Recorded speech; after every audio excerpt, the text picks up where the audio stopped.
In the autumn of 1943, inside a muddy British Army workshop near Tidworth Garrison in Wiltshire, a Royal Electrical and Mechanical Engineer sergeant named Harold Baines pressed a blowtorch to the hull of a freshly delivered M4A4 Sherman and held it there until the steel glowed a dull cherry red. His commanding officer watched, said nothing, and then asked for the next tank. To any German intelligence officer who might have witnessed this scene, it would have looked like madness. British mechanics, short on everything, apparently heating up perfectly functional armor plating for no reason whatsoever. In reality, Baines and the REME teams, working under metallurgist Captain Geoffrey Grinling, were in the early stages of an improvised industrial program that would eventually harden the armor of over 400 Sherman tanks through a process called controlled flame hardening. And in doing so, they would close a vulnerability that the Germans had specifically designed their anti-tank doctrine to exploit.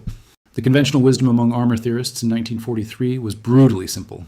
The Sherman was outclassed, and no amount of field modification would change that. The German Panzer, 6 Tiger Wumpfer, arriving on the battlefield in Tunisia and then Italy, carried 100 mm of frontal armor and an 80 mm KWK 36 gun that could penetrate a standard Sherman's 51 mm frontal plate at ranges exceeding 2,800 meters. The Sherman's 75 mm M3 gun, meanwhile, struggled to penetrate a Tiger's frontal armor at any combat-realistic range. American and British procurement officials acknowledged the disparity and promised future solutions. The 79mm Sherman, the Firefly with its 17-pounder, but those were months away. Critics within both armies pointed to the Sherman's frontal armor grade as the more fundamental problem. American manufacturers produced Sherman hulls using face-hardened steel plate that met United States ordnance specifications, MIL A125-6 steel, but the production line heat treatment was optimized for speed, not for the maximum possible hardness gradient between the face and the softer interior backing. Standard American face-hardened plate achieved a surface Brunel hardness of approximately 477 to 500 HB, with a relatively shallow hardened case depth of around 6 to 9 mm before transitioning to the softer structural steel underneath. German Panther and Tiger armor, by contrast, used a different philosophy. Homogeneous rolled steel treated throughout to a consistent 250 to 300 HB, sacrificing surface hardness for resistance to the shattering effects of high-velocity impact. On paper, the American approach seemed superior. In Tunisian sand and Italian mud, the results were catastrophically mixed.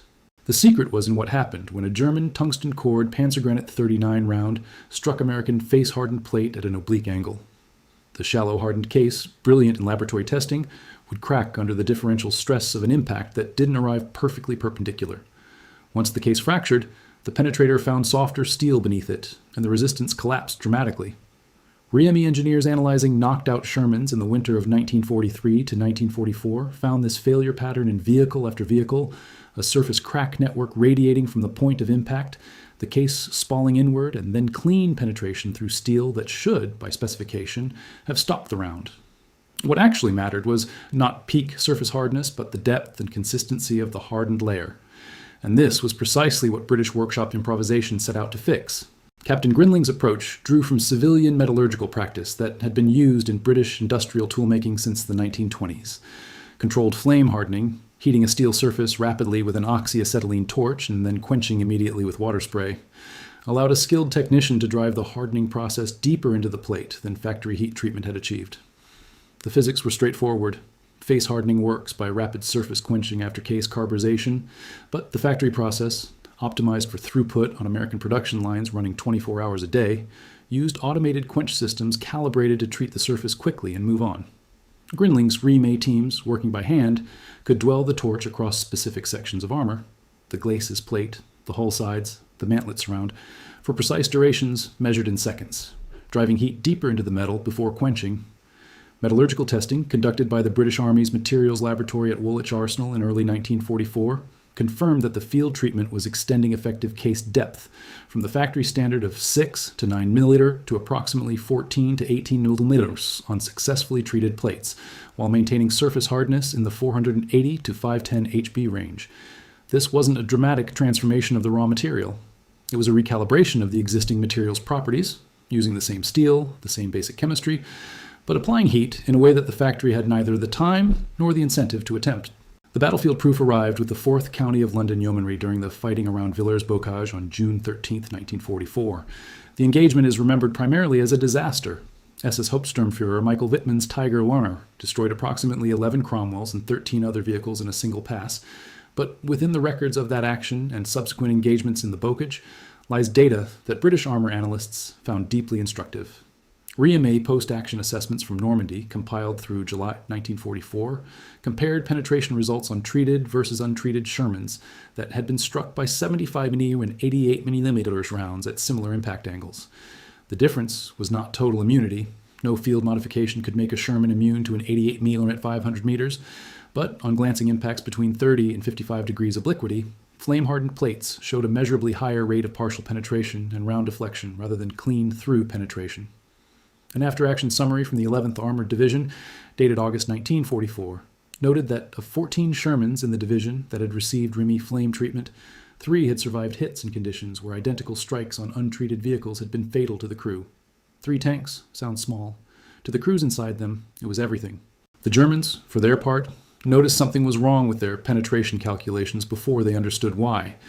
Captured German armor officers, interrogated by British intelligence in the autumn of 1944, reported confusion over inconsistent penetration results against British Sherman formations. An SS Panzer Regiment gunnery report recovered near Eindhoven in September 1944 noted that 75 mm was Pak 40 rounds, which should, according to German ballistic tables, reliably penetrate M4 frontal armor at ranges up to 800 meters. Were producing partial penetrations and ricochets at ranges as low as 400 meters with unexpected frequency. The Germans concluded, incorrectly, that they were encountering a new American up-armored variant.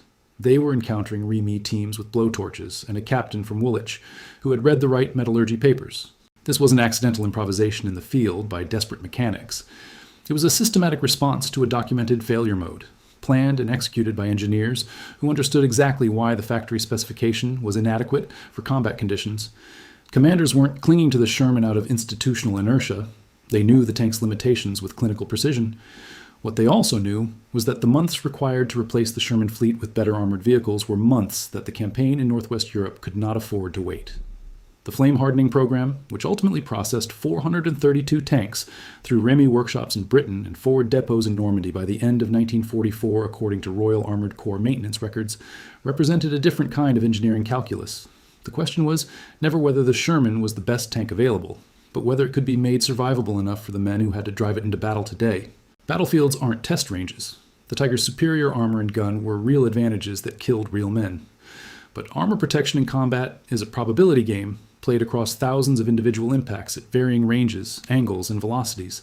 And in that probabilistic space, raising the likelihood that a glancing round deflects rather than penetrates is not a marginal improvement. It is the difference between a crew that rotates out of a fight and one that doesn't. The REME flame hardening program added no weight to the Sherman, required no new parts, and cost approximately 12 to 18 man-hours per vehicle. Time spent by men with torches and water hoses in muddy workshops, quietly shifting the odds by a few percentage points per impact, a few millimeters of effective armor depth, one tank at a time. The deeper principle that made it work was this: the factory optimized for production, and production is not the same as performance. American manufacturers building Shermans in 1943 were solving a logistics problem: how to deliver 5 tanks where Germany could deliver 1. They solved it brilliantly. But the heat treatment protocol that worked perfectly for a Sherman that would spend 6 weeks in a transit depot before reaching the front was not identical to the heat treatment protocol needed by a tank that would take a round within 48 hours of offloading from a Liberty ship. Grinling and his REME teams solved a different problem: how to take the tank that existed and make it as survivable as the metallurgy allowed. They succeeded. 432 times in workshops that smelled of hot steel and wet earth, they gave a crew a slightly better chance. And in a war decided by the accumulation of slightly better chances across hundreds of thousands of individual moments, that was precisely enough